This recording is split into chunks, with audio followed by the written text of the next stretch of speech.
বন্দ্যোপাধ্যায়ের সমর্থনে আজকের এই নির্বাচনী জনসভা। এখন প্রায় বেলা 3:30 বাজে।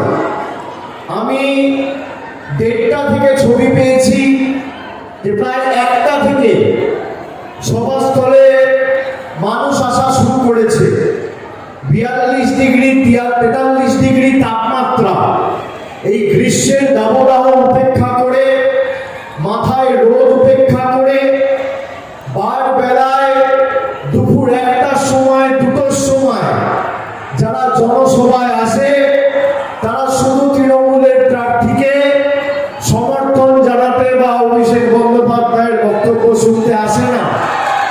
তারা সিদ্ধান্ত নিয়ে আসে যে আগামী 7 তারিখ তাপমাত্রা যদি আরো 7 ডিগ্রিও বাড়ে তাও কষ্ট করে ভোটটা জোড়া ফুলে দিয়ে মালদা থেকে প্রথমবার তৃণমূল কংগ্রেসের সাংসদকে জিতিয়ে বহিরাগতদের বিতাড়িত করব।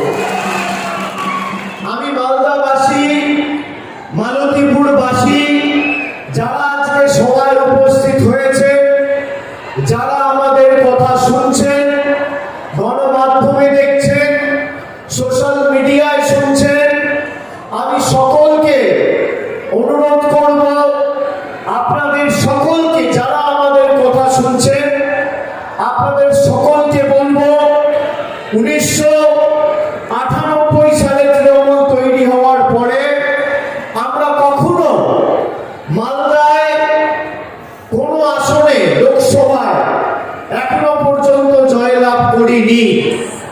সেই প্রথা ভেঙে 2021 সালে আপনারা এই লোকসভার অধীনে যে 7টা আসন রয়েছে, 4টে তৃণমূল কংগ্রেসকে জিতিয়ে, আর দক্ষিণ মালদায় 4টে তৃণমূল কংগ্রেসকে জিতিয়ে আপনারা 12টার মধ্যে 8টা আসনে আমাদের প্রার্থীকে জিতিয়ে তৃতীয়বার মামাটি মানুষের সরকার প্রতিষ্ঠা করতে এবং মুখ্যমন্ত্রী মমতা বন্দ্যোপাধ্যায়কে নির্বাচিত করতে যে জেলাগুলি অগ্রণী ভূমিকা পালন করেছে তার মধ্যে মালদার ভূমিকা অনস্বীকার্য।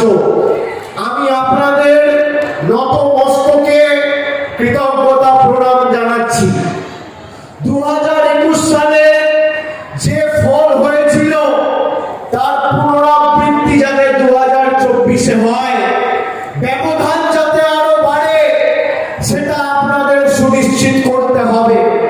আর 2019-এ মানুষ কংগ্রেসের প্ররোচনায় পা দিয়ে ভোট কাটাকাটির খেলায় ভুল বুঝে বিজেপিকে এখান থেকে জিততে, কংগ্রেসের প্রার্থীর হাত শক্তিশালী করতে মানুষ ভুল করে সেই প্রতারণায় পা দিয়েছিল।